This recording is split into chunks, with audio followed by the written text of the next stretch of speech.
Прошу, открой! Я не могу открыть. Нельзя выпускать инфекцию.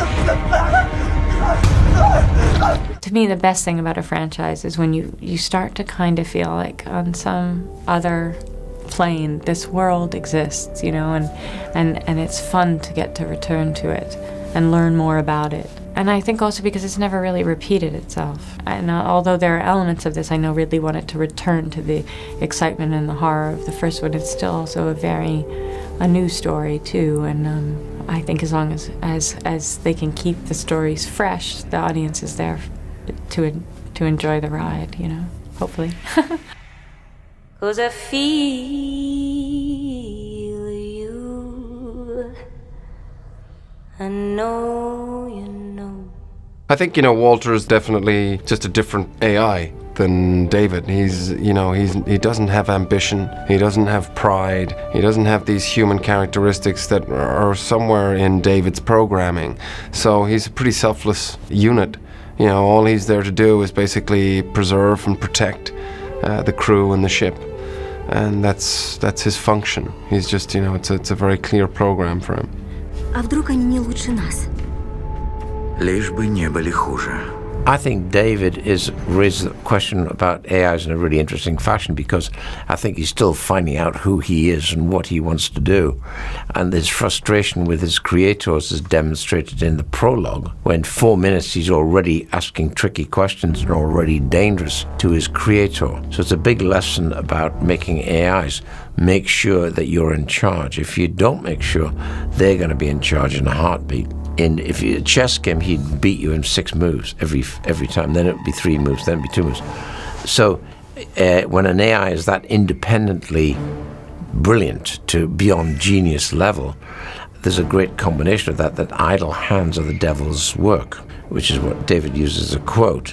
So he sat around thinking, what am I going to do? I've isolated myself by dropping a bomb in this community because I didn't admire it, and I've got rid of all the humans in my life because I hated them, and therefore he starts his own studio, as it were. Or like and Leonardo da Vinci would begin with his own studio and seeing that how he could actually evolve form. He knew he had the form that would destroy, but he knew that when you combine that form with the humanoid DNA, you've got a creature. He found that out from Prometheus.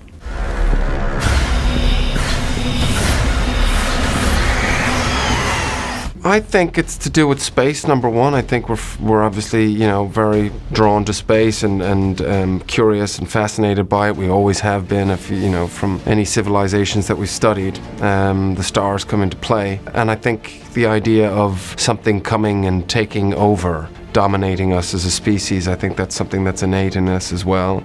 And then the idea of it being sort of parasitical, you know, that it grows from within us and incubates inside us, that's kind of gross. See the stars, people, to the covenant. Covenant. Make eye contact. You're right down there.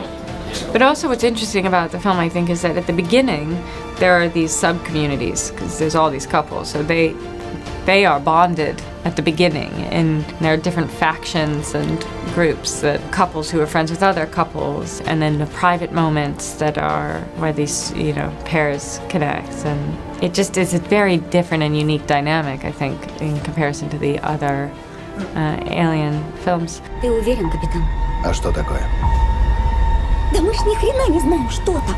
Ridley's genius is really understanding like what would be most disturbing to people, you know, like to imagine themselves experiencing something like this. I mean, the iconic chest bursting scene in the original Alien movie, you know, what's most disturbing about it is that the guy's eating. He's sitting at a table, he's with his friends, he's feeling better, he's just doing some just very normal everyday thing. And then, you know, to imagine some sensation happening inside your body, I mean, it's so disturbing. And the facehugger too, you know, he's really always dreaming up new ways to disturb the audience, of course, but also in Prometheus when the slivery thing goes inside the spacesuit, you know, he's tapping into these pre-existing fears of claustrophobia, not being able to breathe, not being able to see, having something under your skin. I mean, it's all brilliantly disturbing.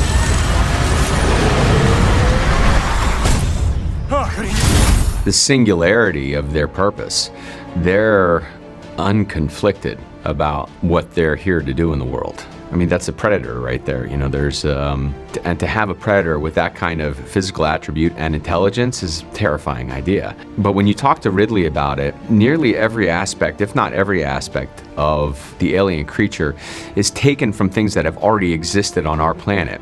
He's done a mashup of them, but he'll show you photographs of the two-jawed fish or whatever that inspired this, or, you know, a certain kind of blood that is acidic in a way or something. You know, he has taken the approach that if you find the Earth-like biological analog, that it'll make it even more scary because it'll be realistic.